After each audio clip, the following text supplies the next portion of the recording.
Hello, this is Derek, and this is my thought to ponder for this month. Of course,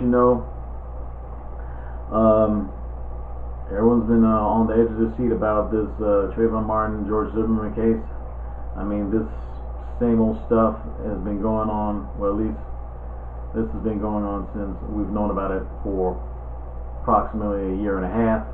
Ever since back in February 26, 2012, Trayvon Martin, a 17-year-old minor, was shot to death by George Zimmerman, a neighborhood watch captain, self-proclaimed neighborhood watch captain. He wasn't voted in. He just went on his own volition, on his own choice to guard the neighborhood.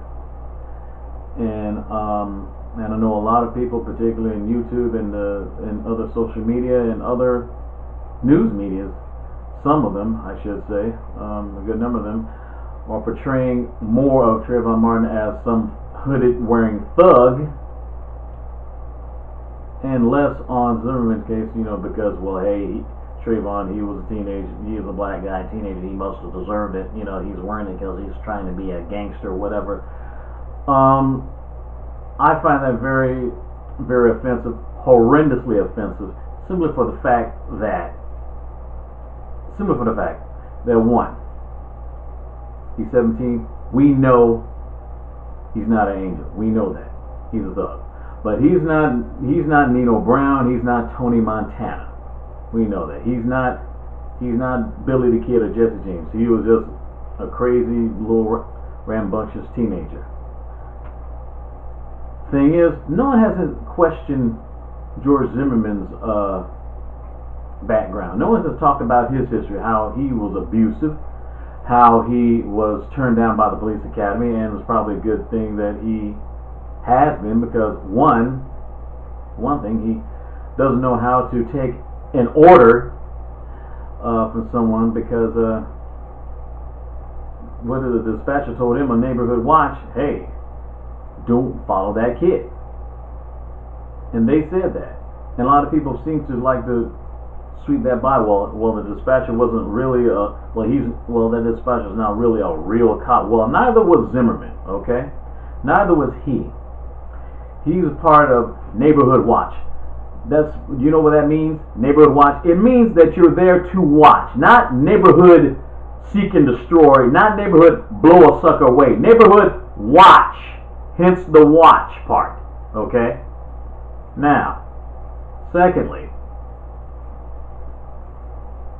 because he was able to follow procedures, I mean, that should have been a red flag right there, that he was not law enforcement material. I mean, almost 10, 11 months after Trayvon Martin was killed, in my hometown of Macon, Georgia, we talked about the same thing about Sammy Davis Jr., Junebug, as he was known in the community. Sammy Junebug Davis Jr., who was shot by an officer of the law, Clayton Sutton, back in December 21st, 2012, a mere 10 months, almost 10 months after Trayvon Martin was shot. People were comparing those two murders together. But the difference is, I mean, they were both heinous, and both black men were unarmed, and a lot of people are blaming the victim for being dead. And the thing is, it's just horrendous. And what's so sad about it is there are way too many maniacs in this country, in the world, who will think if Zimmerman gets away with it, and if I guess and other maniacal people get away with shooting unarmed black guys, and there'll be open season on black men, which it has been since, I don't know, since Reconstruction. The thing is, they both were killed violently, and they were both unarmed. So how in the world they're considered thugs if they were unarmed? Which I'm still trying to wrap that around my head. I mean, even though Sammy Junebug Davis, that's a whole other story, because he was not bothering a soul, and he was just there to buy eat some chips, and drink a soda, and be left alone. And for some strange reason, someone thought that he was a troublemaker, and for some reason, I don't know why people always like to use deadly force, excessive force on black males, but not on other group of males who may be somewhat dangerous. I mean, no one didn't use deadly force on the shooter at Aurora, Colorado, when he shot up all these other people at the movie theater when they went to see The Dark Knight Returns. I didn't hear anything about police officers had to shoot that guy 30, 40, 50 times. It always seems to be the same scenario about whenever black males, or I guess they're like their skin color is just some weapon of mass destruction or something. But nevertheless, thirdly, how come the prosecution, which I have to agree after listening to Tommy Sotomayor's video, I have to give him credit where credit is due. The prosecution is doing a really terrible job, crappy job in getting the case, in Martin's favor. I mean, basically having terrible witnesses out there with Rachel Jeantel, his girlfriend, and basically just messing up the prosecution's case. And then you have all these other, then you have the defense and stuff. Even though the defense are not exactly bat 1,000 either, with the cross-examination of the defense attorney, taking pictures of themselves on Twitter, and with his daughter, somebody, hey, eating ice cream. That's neither here nor there. But the thing is, no one's not putting Zimmerman's background into task. How come they're not talking about his background? How come no one said anything about him being abusive? How come he was rejected by the police academy several times? And because he has this, gung-ho, I need to blow somebody away, he wants to be, neighborhood watchman. Nobody didn't vote for him. He just decided, I'm going to be the neighborhood watchman. I'm gonna clean this town of this neighborhood up, one neighborhood at a time, one brother or one gangster at a time, whatever you. And the thing that gets me is this: people, unless Zimmerman is a raging diabetic, what makes you think a bag of Skittles is a deadly weapon? Please ask me that question. Could you do that for me? Could you do that for me? That's the thing I'm trying to figure out. I'm just sick and tired of people just think they could just pick some black guy out of a question. I'm not saying that we're all gangsters, or we're all Nelson Mandelas or Martin Luther Kings either. But at the same time, because a guy wears a hooded jacket, and I know some of them do sag, that's true, but people are gonna wear hooded sweatshirts anyway. Why? Because it's freaking cold and they're in the rain. But come on, let's be honest. Do you honestly gonna think some guy driving a car, an unmarked car at that, and he's asking you where you're going, you think Trayvon Martin had the right to stand his ground as much as Zimmerman had the right to stand his ground? I mean, let's be honest. Martin didn't know Zimmerman, he didn't know from Adam. Just like Zimmerman didn't know Trayvon. Okay? Let's be honest about it. They racially profiled each other. They racially profiled each other. I'm not gonna lie about it. They did. But the thing is this: Zimmerman was armed, Trayvon wasn't. And I don't care how much you want to say, well, he was wearing a hoodie, he looked thuggish. I'm sorry. Carrying a bag of Skittles and a big can of iced tea does not count as a weapon. I'm sorry. I don't care if Zimmerman was a diabetic. That does not have him a reason to stalk him, which kills that lie that he said that he jumped out of the bushes. First of all, no, you can't stalk anybody who's jumped out the bushes. That means that kills the element of surprise anyway. So you just can't stalk anyone and they just jump out the bushes. No, it doesn't work that way. We know he stalked them. We know that. Otherwise, Trayvon Martin didn't have a reason to call 911 or call his friends, call his girlfriend. So that kills that lie. Secondly, which I'm really ticked off at the local law enforcement there, When he shot the guy, the police didn't even take the gun for evidence. They let Zimmerman take the gun home. No matter and no matter what, and they wonder why they can't find any fingerprints on it or evidence or blood. Duh, simple. He probably got rid of it. Which I blame the law enforcement for that. They didn't take his weapon because as evidence of a murder, homicide, or even self-defense. Point blank. That's where the law enforcement dropped the ball on there. I mean, as far as I'm concerned, and even going back to Zimmerman case, since the dispatcher told him not to follow that kid, and he did anyway. Anything that Trayvon did does not make him liable for his own death. I don't care if the guy, if he had, after he had some Skittles, he was carrying a rocket launcher, a big freaking Wile E. Coyote Acme rocket, stick of dynamite strapped to his back, or, some Roman candles. The bottom line is, Zimmerman should not have gotten out of that car, period. But we know why. If he didn't have the gun, we know he would have stayed in that car. Heck, he would have stayed at home. We know this. It's simple, elementary, people. Simple. It's just simple and plain. He would not have gotten out of that car if he didn't have that pistol, if he didn't have that firearm. But what does he do?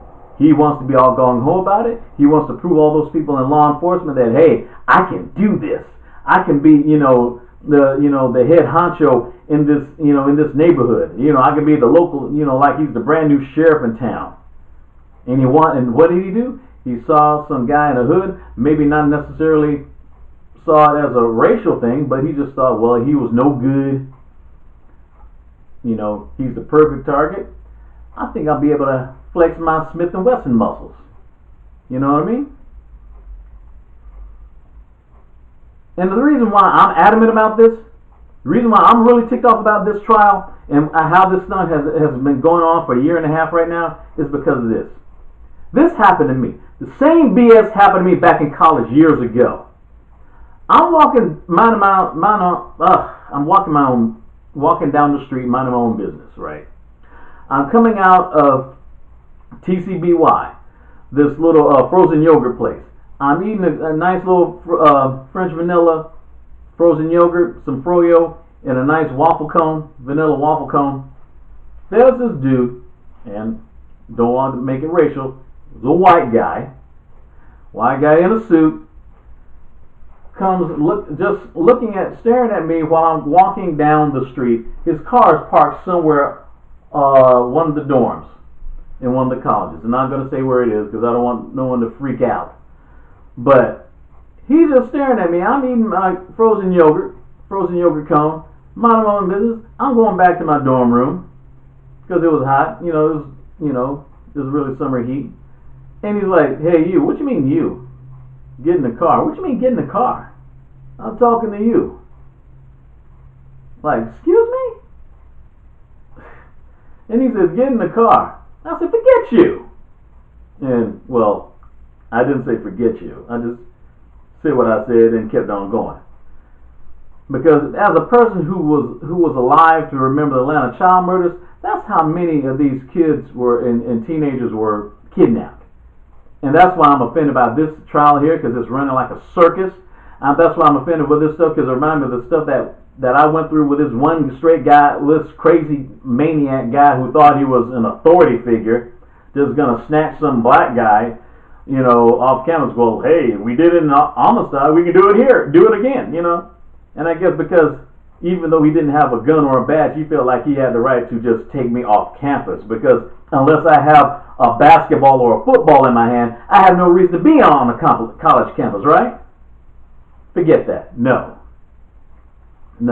I'm not buying it. I'm not going to accept that. And any other black man who has a half a brain should not let them put you in a box and have them stereotype you. Don't let them put stereotypes on you. There's nothing wrong with being a nerd. There's nothing wrong with being a geek. There's nothing wrong to read. And if they let a piece of clothing define you as you are, then, hey, and you're going to let them do that, then you're dumb enough to treat you any other kind of way. But I'm telling you, I mean, granted, I know I talked about videos about sagging, but the thing is, you shouldn't have to. You shouldn't have to.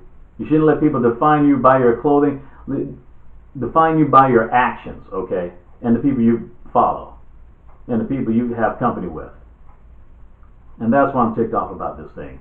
You have all this crazy guy have the nerve to talk about me till I get in the car, and he's not even a cop or nothing. And forget about black and white, forget about class or what have you.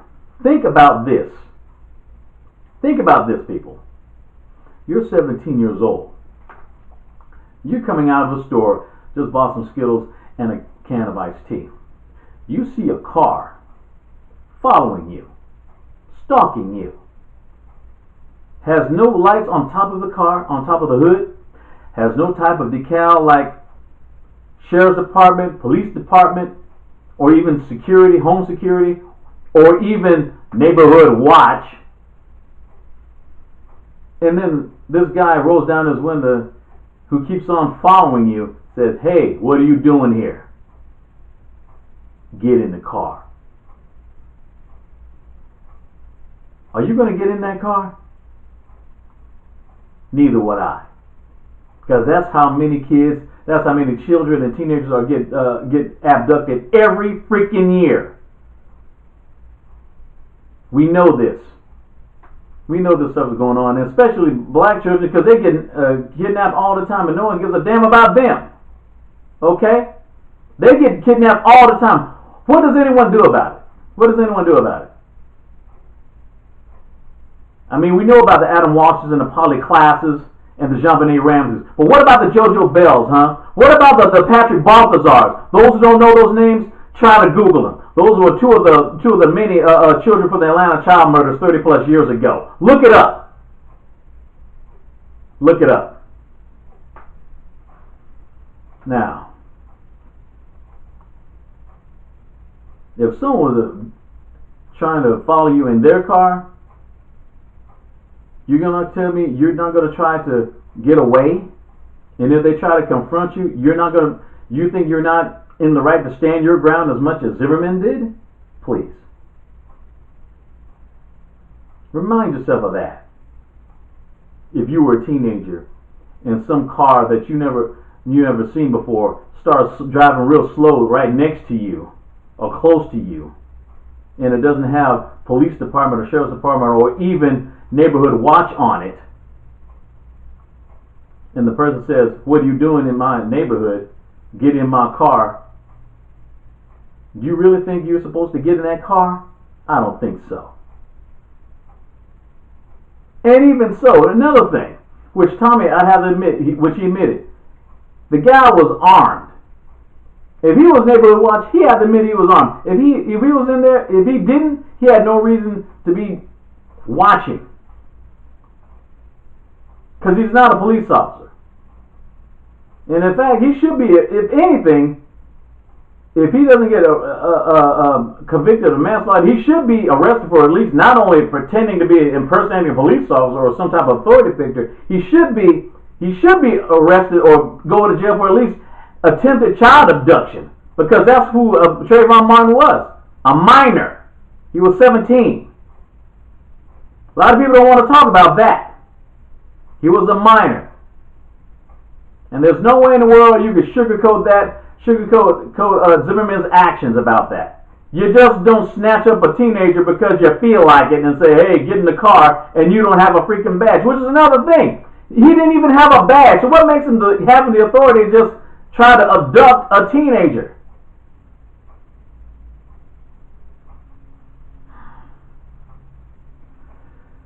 Anyway, this has become more of a rant than a thought. But anyway, like and comment on this video. And if you haven't already, please subscribe. Please subscribe to my channel. And if you have some time between 8 a.m. to 11 a.m. weekdays, check out the Morning Roast on Vaughn Live. And also give a shout out to Calvary is here for thank you for giving a shout out to me and also my hometown, and also to Junebug. May he rest in peace. Anyway, until next time, I'm Derek, and that's my thought to ponder.